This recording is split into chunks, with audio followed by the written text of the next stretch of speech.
மார்க்கெட்லயே premium quality அதுவும் affordable பிரைஸ்ல உங்க டாய்லெட்டை சுத்தம் பண்ண ஒரே choice bison toilet cleaner just 79 ரூபாய் மட்டுமே. EU ட்ரேட் டீல் முடிஞ்சிருக்கு. அதோடைய சாதகம் என்ன பாதகம் என்னங்கிறத நாகப்பன் சார்ட்ட கேட்கறதுக்கு முன்னாடி மார்க்கெட் நிலவரத்தை பார்த்துடலாம். நிஃப்டியை பொறுத்த வரைக்கும் 126 புள்ளிகள் அதிகமாகி 25,175 முடிஞ்சிருக்கு. சென்செக்ஸை பொறுத்த வரைக்கும் 319 புள்ளிகள் அதிகரித்து 81,857 முடிஞ்சிருக்கு. வாங்க சார்ட்ட பேசலாம்.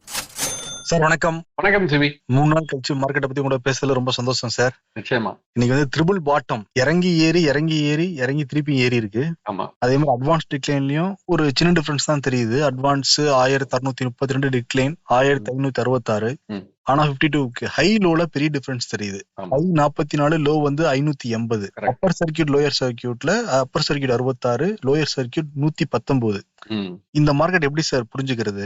இல்ல, market continues to give mixed signals தான் நான் நினைக்கிறேன். ஏன்னா ஒரு பக்கம் புல்லிஷாவும் இன்னொரு பக்கம் பேரிஷாவும் ரெண்டையுமே காட்டிக்கிட்டு இருக்கு. மார்க்கெட் கன்ஃபியூஷன் தொடர்வதை தான் நான் நினைக்கிறேன். புல்லிஷ் சைடுன்னு பாத்தீங்கன்னா இன்னைக்கு 3 பாட்டம் சொன்னீங்க, ட்ரிபிள் பாட்டம். அந்த 3 பாட்டமும் பாத்தீங்கன்னா முதல்ல ஒரு 9:30 மணிக்கு ஃபார்ம் ஆன பாட்டத்தை விட 11 மணிக்கு ஹையர் பாட்டம். அந்த 11 மணிக்கு ஃபார்ம் ஆன பாட்டம் கூட 2 மணிக்கு வந்து அதை விட higher bottom. So higher bottom and higher tops அந்த மாதிரி இருந்தது. 3 முறை டாப்ஸ் போயிருக்கு. டாப்பும் முன்பு இருந்த டாப்பை விட அதிகமா ஒவ்வொரு முறையும் போயிருக்கு. அந்த 2:30 மணிக்கு மேல வந்து அதிகரிச்சதற்கும் ஒரு ஷார்ட் கவரிங் கூட காரணமாக இருக்கலாம். அதனால அந்த ஒரு க்ளோசிங் அரை மணி நேரத்துல 1 மணி நேரத்துல இருந்த ஏற்றத்தை நம்ம பெருசா எடுத்துக்க வேண்டாம். பட் பொதுவாக அந்த இண்டெக்ஸை பொறுத்த வரைக்கும் புல்லிஷ் ட்ரெண்ட் மாதிரி தெரிகிறது. நீங்க இந்த அப்பர் சர்க்கியூட் லோயர் சர்க்கியூட் அதே மாதிரி 52 வீக் ஹைலோ எல்லாம் பார்த்தா இன்னும் லோவும் லோயர் சர்க்கியூட்டும் அதிகமா இருக்கிறத தான் பாக்குறோம். பட் இப்ப அடுத்தது பாருங்க, இண்டெக்ஸ் எடுத்துட்டு பாத்தீங்கன்னா மிக்சட் பேக்கா தான் இருக்கு. இண்டெக்ஸ்ல வந்து நீங்க நிப்டி 50, நிப்டி நெக்ஸ்ட் 50, நிப்டி பேங்க் எல்லாம் ஏற்றத்துல இருக்கு. நிப்டி 100, 200, 500 ஏற்றத்துல இருக்கு.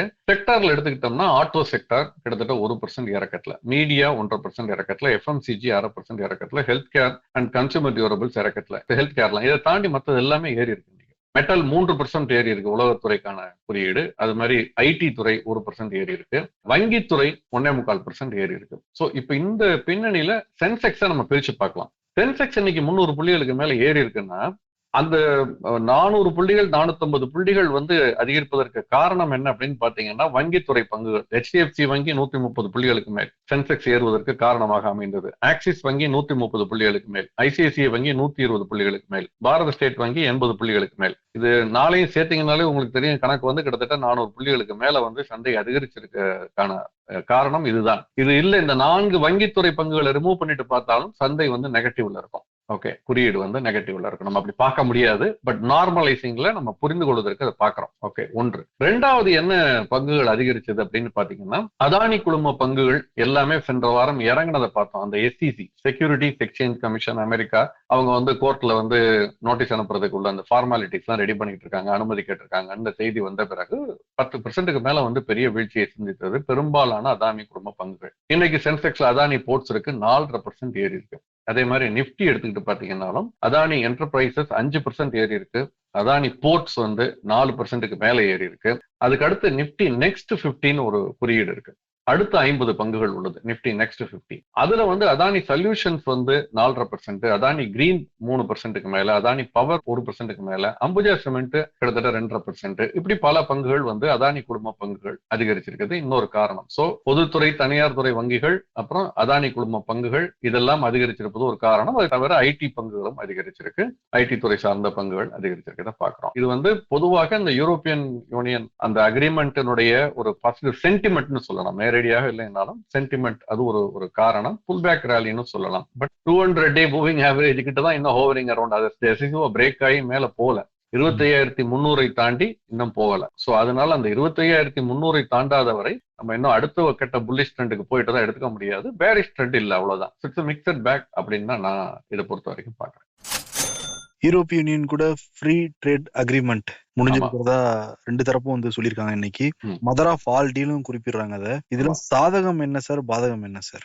ஃபர்ஸ்ட் ஆஃப் ஆல் யூஎஸோடு இருக்கக்கூடிய பிரச்சனையில வந்து இப்ப நம்ம நிறைய மற்ற நாடுகளோடு நிறைய விட்டு கொடுக்க வேண்டிய லெவல்ல இருக்கும். அந்த நாடுகளும் அது மாதிரி விட்டு கொடுக்க வேண்டிய லெவல்ல இருக்காங்க. சோ இதனால இதுதான் ஒரு சரியான தருணம் இந்த ஒரு ரிலேஷன்ஷிப்பை அடுத்த கட்டத்துக்கு கொண்டு செல்வதற்கு. அதனால வந்து இந்த டீல் போட்டிருக்காங்க. இதுல 2 விஷயத்தை ஞாபகம் வச்சுக்கணும். ஒன்று, இது வந்து ஒரு பிரிலிமினரி ஒரு பிராடர் அக்ரிமெண்டா தான் நான் பாக்குறேன். ஏன்னா இதற்கு பிறகு வந்து யூரோப்பியன் யூனியன் போய் அந்தந்த நாடுகள் தனிப்பட்ட நாடுகள்லாம் அவங்களுடைய அரசு ஒப்புதல்கள் எல்லாம் முழுமையாக பெறப்பட வேண்டும். அது 2027 தான் இதை அமல்படுத்த போகிறார்கள் சொல்றாங்க. அதனால அந்த காலகட்டத்திற்குள் இதற்கான ஒப்புதல்கள் பெறப்பட்டு நடவடிக்கைகள் இறங்கும்னு வச்சுக்கலாம் நம்ம. ஓகே, சோ இது இன்னைக்கு ஒரு சிம்பாலிக்கான ஒரு வெற்றி, ஒரு முக்கியமான ஒரு மைல் கல்ல தாண்டி இருக்கிறோம். இதற்கு அடுத்த மைல்கல்கள் இன்னும் பல இருக்குது. இதற்கிடையில ட்ரம்ப் என்ன இடையூறு செய்வாரோ என்னங்கிறதெல்லாம் பார்க்கணும். பட் இன்னைக்கு தேதிக்கு இது ஒரு பாசிட்டிவ் சென்டிமெண்ட்ங்கிறத நம்ம நிச்சயமா ஏற்றுக்கொள்ள வேண்டும். அதுதான் சந்தை பிரதிபலித்திருக்கிறது. இதுல என்னன்னு பாத்தீங்கன்னா, அக்ரிகல்ச்சரல் ப்ராடக்ட்ஸ், அதே மாதிரி குறிப்பாக மது பிரியர்களுக்கு கொண்டாட்டம்னு சொல்லலாம்.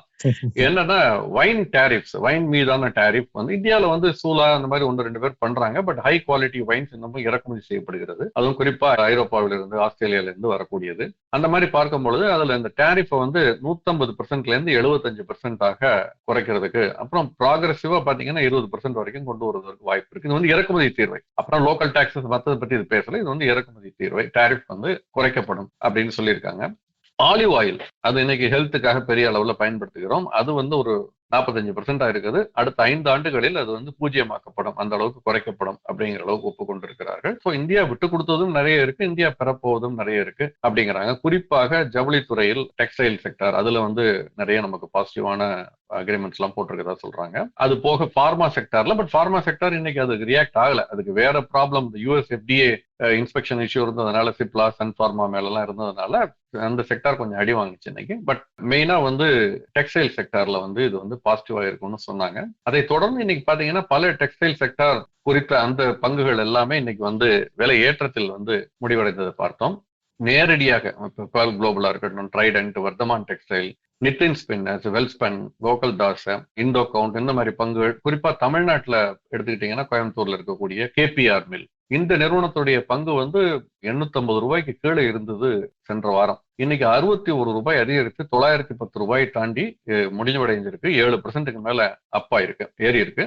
இன்ஃபேக்ட் வர்த்தகத்துக்கிடையே 920, 925 எல்லாம் தாண்டியது. 925 தாண்டி போனது முடிவடையும் பொழுது 7% அதிகமாக முடிவடைஞ்சிருக்கிறத பாக்குறோம். சோ இது உடனடியாக பிரதிபலிக்கக்கூடியது. போக போக இதனுடைய முழு விவரங்கள் நமக்கு தெரிய வரும். நம்ம அந்த கட்டத்துல விவாதிப்போம். நான் எப்போதுமே சொல்றது ஒண்ணுதான், வரப்போகுதுன்னு சொல்லி ஏத்துவாங்க, அப்புறம் வந்ததற்கு பிறகு அதனுடைய ரியாக்ஷன் வேற மாதிரி இருக்குங்கிறத கடந்த காலங்கள்ல பார்த்திருக்கோம். காஷியஸ் அப்ரோச்சோட போறது நல்லது. நிச்சயமா இது பாசிட்டிவான ஒரு விஷயம், சாதகமான ஒரு விஷயம் இன்னைக்கு இருக்கக்கூடிய சூழல. குறிப்பாக இப்ப நெகட்டிவ் இதுல என்ன இருக்கு அப்படின்னு பாத்தீங்கன்னா, இப்ப ஒயின் அதெல்லாம் ரொம்ப உயர் தர ப்ராடக்ட், மேல்தட்டு மக்கள் சாப்பிடக்கூடிய விஷயங்கள், அது வால்யூம்ல பெருசா இருக்காது அப்படின்னு ஒரு பக்கம் இருந்தால் கூட, நம்மள பாதிக்கக்கூடிய ஒரு விஷயம்னு பாத்தீங்கன்னா ஆட்டோமொபைல் துறையில இறக்குமதி டேரிஃப் அதை குறைச்சிருக்காங்க கணிசமாக. யூரோப்ல இருந்து இறக்குமதி செய்யக்கூடியது இப்ப இந்த ஃப்ரீ ட்ரேட் அக்ரிமெண்ட்ல கணிசமாக கிட்டத்தட்ட 110% கிட்ட இருக்கிறதுல 10% வரைக்கும் குறைக்கலாம். பட் ஒரு இதை பின் பண்ணிருக்காங்க. என்ன பின் பண்ணிருக்காங்கன்னா, ஒரு ஆனுவல் கோட்டா இருக்கு, ஒரு வருஷத்துக்கு 2,50,000 வண்டி தான். அதுக்கு மேல இந்த கன்செஷனல் டேரிஃப் அப்ளிகபிள் ஆகாது அப்படின்னு ஒன்று போட்டிருக்காங்க. ஒரு கண்டிஷன் இருக்குன்னு சொல்றாங்க. சோ இதனுடைய முழு விவரங்கள், இதை 2 லட்சம் வெஹிக்கிள் எத்தனை கார் கம்பெனிக்கு எப்படி பிரித்து கொடுப்பார்கள், அல்லது எல்லாமே ஒண்ணுக்கா அப்படிங்கிறதையும் நம்ம பார்க்கணும். சோ இதெல்லாம் பார்த்தாதான் நம்ம இதனுடைய சாதக பாதங்கள் முழுமையாக புரியும். பட் டேரிஃப் குறைக்க போறாங்க. இறக்குமதி செய்யக்கூடிய ஸ்பேர் பார்ட்ஸுக்கு, கார் சிலது அசம்பிளிங்லாம் இங்க நடக்குது இல்லையா, அந்த மாதிரியா இருக்கும்போது அந்த இறக்குமதி செய்யப்படக்கூடிய ஸ்பேர் பார்ட்ஸுக்கும் கணிசமாக குறைக்க போறாங்க. கிட்டத்தட்ட ஃபுல்லி அபாலிஷ்ட்னே சொல்றாங்க. அடுத்த 5 to 10 ஆண்டுகளுக்கு பண்ண போறதாகவும் சொல்றாங்க. சோ யூரோப்புக்கும் இதுல நிறைய சாதகங்கள் இருக்கு, இந்தியாவுக்கும் இதுல நிறைய சாதகங்கள் இருக்கதா சொல்லப்படுகிறது. நமக்கு குறிப்பா டெக்ஸ்டைல் செக்டார் நமக்கு பெனிஃபிட்டா இருக்கும்னு சொல்றாங்க. பார்க்கலாம். இந்த ஆட்டோமொபைல் செய்தியாலையா என்னன்னு தெரியல, இன்னைக்கு இந்த ஒரு ஏற்ற மார்க்கெட்ல கூட இறங்கின பங்குகள் அப்படின்னு பாத்தீங்கன்னா மஹிந்திரா 4% இன்னைக்கு இறங்கி இருந்தது. அதே மாதிரி மாருதி கிட்டத்தட்ட 1.5% இன்னைக்கு இறங்கி இருந்ததை பார்த்தோம். சென்செக்ஸ்ல எடுத்துக்கிட்டோம்னா, இண்டெக்ஸ்லயும் அந்த மாதிரி ஆட்டோமொபைல் துறை பங்குகள் சில பங்குகள், நிப்டிலையுமே பாத்தீங்கன்னா இறங்கி இருந்தது. நிப்டி ஆட்டோ அந்த குறியீடு நான் சொன்னேன் முன்பே, 1% கிட்ட இறங்கி இருந்ததுன்னு சொன்னேன். அதுல மஹிந்திரா, மாருதி மட்டும் இல்லாமல் Tata motor passenger vehicle, TI group, TI India, Exide, இது எல்லாமே கூட இறங்கி இருந்தது. சில இது ஏறினதும் இருந்தது இந்த குறியீட்டுல. சோனா காம்ஸ் எல்லாம் சிலது ஏறி இருக்கு. சோ அந்த முழு டீடைல்ஸ் வந்தாதான் எதனால சில இது ஏறி இருக்கு, சிலது இறங்கி இருக்குங்கிறத நம்ம பார்ப்போம். திரும்பவும் gold and silver all time high தொட்டிருக்கு. ஆமா, இது அன்றாட செய்தியா மாறிடுச்சு சார். நிச்சயமா. See, market is much more intelligent than any market expert அப்படின்வாங்க. சந்தை எந்த சந்தை வல்லுநரை விட சந்தை வந்து ரொம்ப கெட்டிக்காரத்தனமா நடந்துக்கும், ரொம்ப புத்திசாலித்தனமா நடந்துக்கும். அதை கணிக்கிறது ரொம்ப கஷ்டம் அப்படிம்பாங்க. அது வந்து பங்குச்சந்தையை பொறுத்தவரை ஓரளவுக்கு கணிக்க முடியும். ஆனால் தங்கம், வெள்ளி, கமாடிட்டிஸை பொறுத்த வரைக்கும் கணிக்கிறது ரொம்ப கஷ்டம். அதுலயும் பிரஷியஸ் மெட்டல்ஸ் ரொம்ப ரொம்ப கஷ்டம். ஏன்னா அது வந்து ஒரு இண்டஸ்ட்ரி டிமாண்ட் ட்ரிவன் கிடையாது, ஒரு தொழில்துறைக்கு தேவையானது அந்த மாதிரி கிடையாது. சோ இதுல வந்து வெள்ளி ரொம்ப காம்ப்ளிகேட்டட். ஏன்னா ஒரு பக்கம் இண்டஸ்ட்ரி டிமாண்டும் இருக்கு, இன்னொரு பக்கம் வந்து பிரஷியஸ் மெட்டலாகவும் கருதப்படுகிறது. 2 in 1 அது மாதிரி இருக்குது. இப்போ ஈகோ மெட்டல்னு சொல்றாங்க, கிரீன் மெட்டல்னு வேற சொல்றாங்க. சோ இந்த மாதிரியான பன்முகம் இருக்கிறதுனால அது வந்து இருக்கு. இன்னைக்கு பாத்தீங்கன்னா MCX-ல மல்டி கமாடிட்டிஸ் எக்ஸ்சேஞ்சில் மார்ச் மாதம் 5ஆம் தேதி முதல்வடையக்கூடிய ஒப்பந்தம் 8% ஏறி இருக்கு. 3,63,000 கிட்ட வணிகம் நடந்துகிட்டு இருக்கு. அதே மாதிரி பிப்ரவரி மாதம் 5ஆம் தேதி முதல்வடையக்கூடிய தங்க ஒப்பந்தம் 1,59,000 கிட்ட வணிகம் நடக்குது. இன்னைக்கு மட்டும் 2% ஏறி இருக்கு. க்ரூட் பெருசா ஏறல, இன்ஃபேக்ட் இறங்கி இருக்கு. 5,600 ரூபாய்க்கு கீழே தான் வணிகம் நடக்குது பிப்ரவரி மாத ஒப்பந்தம். காப்பர் கூட 1,278 ரூபாய் சின்ன இறக்கத்துல தான் நடக்குது ஜனவரி மாத ஒப்பந்தம். பட் குறிப்பா தங்கம், வெள்ளி ஏறி இருக்கு. காரணம் சர்வதேச சந்தையில தங்கம் வந்து 1.5% ஏறி இருக்கு. நேற்று மாலை பாத்தீங்கன்னா, நமக்கு விடுமுறை, நேற்று மாலை பாத்தீங்கன்னா அமெரிக்க பங்கு சந்தைகளில் காமெக்ஸ்ல கமாடிட்டிஸ் எக்ஸ்சேஞ்சா இருக்கட்டும், ஷாங்காய் எல்லா இடத்துலயுமே 5,100 தாண்டியது தங்கத்தினுடைய விலை. $5,100 ஒரு அவுன்ஸுக்கு. இன்னைக்கு இப்ப $5,085 இருக்கு. அதே மாதிரி வெள்ளி வந்து 8% ஏறி இருக்கு. $112 தாண்டி வணிகம் நடக்குது. நேற்று வந்து $120 தொட்ட பார்த்தோம். ஒரு ஃப்ரீக்கா ஒரு டக்குன்னு போயிட்டு வந்துச்சு ஒரு பீக்கு, அது மாதிரி இருந்தது.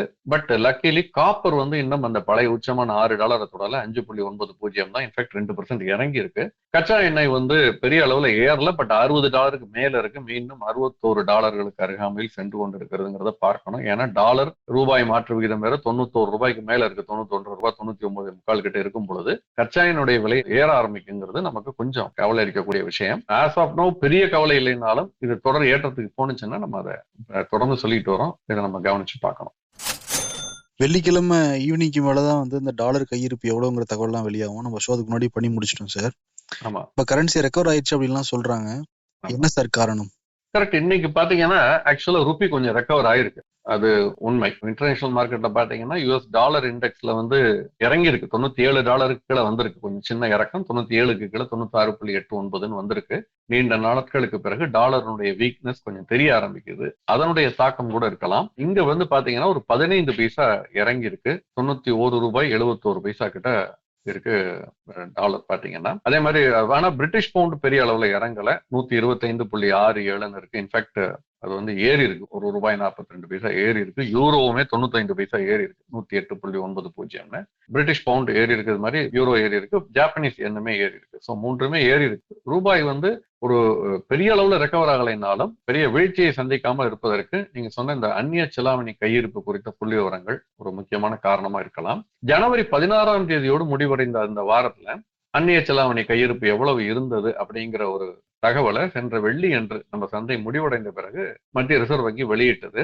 இது மீண்டும் செப்டம்பர் மாதம் 2024ஆம் ஆண்டு இருந்த ஒரு ஆல் டைம் ஹை அதை நோக்கி செல்கிறதா அப்படின்னு தோன்றுகிறது. ஏன்னா செப்டம்பர் 2024 $704.89 பில்லியன் அமெரிக்க டாலர்கள் கையிருப்பு இருந்தது. அது முன்னெப்போதும் இல்லாத அளவுக்கு உச்சம். டாப் 5 உலகத்துல டாப் 5 கண்ட்ரிஸ் அந்நிய செலாவணி டாலர் கையிருப்பு வைத்திருக்கக்கூடிய நாடுகள்ல இந்தியாவும் இடம்பெற்றது. டாப் 4 அப்படின்னு. சோ அந்த மாதிரியான ஒரு சூழல் செப்டம்பர்ல இருந்தது 2024. மீண்டும் இப்ப பாத்தீங்கன்னா இந்த 2026 701 பில்லியன் அமெரிக்க டாலர்கள் அப்படிங்கிற அளவுக்கு வந்திருக்குது. 701.36 பில்லியன் டாலர்கள். இதற்கு முக்கியமான காரணம் என்ன? இது வந்து நமக்கு ஒரு 11 மாசத்திற்கான அந்த இறக்குமதி ஏற்றுமதி அதற்கான தேவை இருக்குது இல்லையா? இறக்குமதிக்கு அது கட்டுறதுக்கான தேவையை சமாளிக்கக்கூடியது. Very comfortable position. நிச்சயமா இது ஒரு பாசிட்டிவான ஒரு செய்தி. ஆனால் இது எதனால அப்படின்னு பிரேக்கப் எடுத்து பாத்தீங்கன்னா இதற்குள்ள நமக்கு இந்த அந்நிய செலாவணி கையிருப்புங்கிறது எப்படி இருக்குதுன்னா ஃபாரின் கரன்சி அசெட்ஸா இருக்கலாம். Dollar, pound sterling, Japanese yen அந்த மாதிரி. அதுல குறிப்பாக மேஜரா டாலர்ல இருக்கும். அந்த ஃபாரின் கரன்சி அசெட்ஸ் அது வந்து ஒரு $9.65 பில்லியன் அதிகரிச்சிருக்கு. இப்போ வந்து $560.51 பில்லியன்.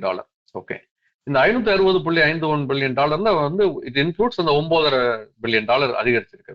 இது போக கோல்டு ரிசர்வ்ஸ் 117.45 பில்லியன் அதிகரிச்சிருக்கு.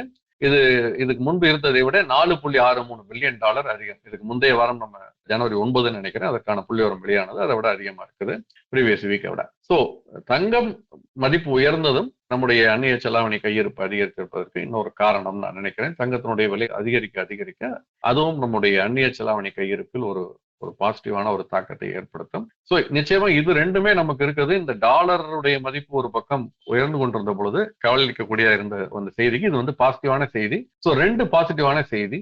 ஒன்று, டாலருடைய மதிப்பு சர்வதேச சந்தையில் மீண்டும் குறைய துவங்கி இருக்கிறது. $97 கீழே வந்திருக்குது. 2வது, அந்நிய செலாவணி கையிருப்பு நமக்கு கணிசமாக அதிகரிச்சிருக்கு. $690 கீழே இருந்தது, $90 பில்லியன் கீழே இருந்தது போன வாரம் ஜனவரி 9. இப்ப அதுல இருந்து அதிகரிச்சிருக்குங்கிறத பாக்குறோம். ஸோ இது ரெண்டுமே நமக்கு ஒரு பாசிட்டிவான செய்தி.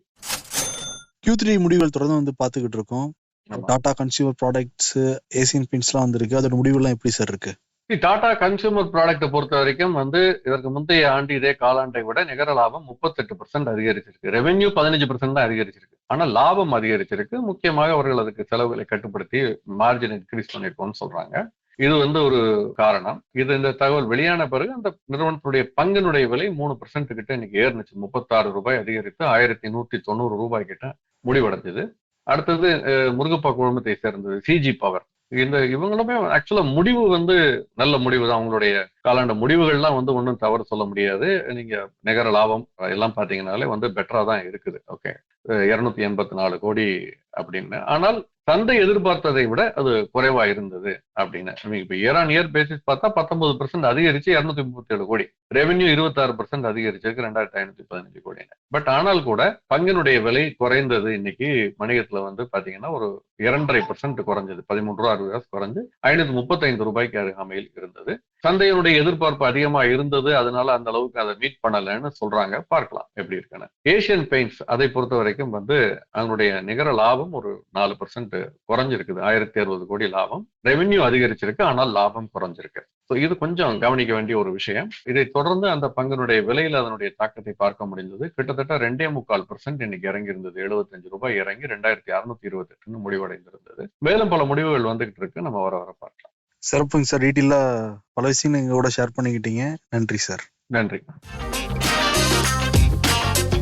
உங்களின் டெய்லி கிளீனிங் ப்ராசஸ ஈஸியாவும் ஃப்ரெஷ்ஷாவும் மாற்ற பெஸ்ட் சாய்ஸ் 50 ஆண்டு கால அனுபவம் பெற்ற bison toilet cleaner. Budget friendly, அதே சமயம் பிரீமியம் குவாலிட்டி என டபுள் சேலஞ்ச். மேலும் விவரங்களுக்கு 9514 33399.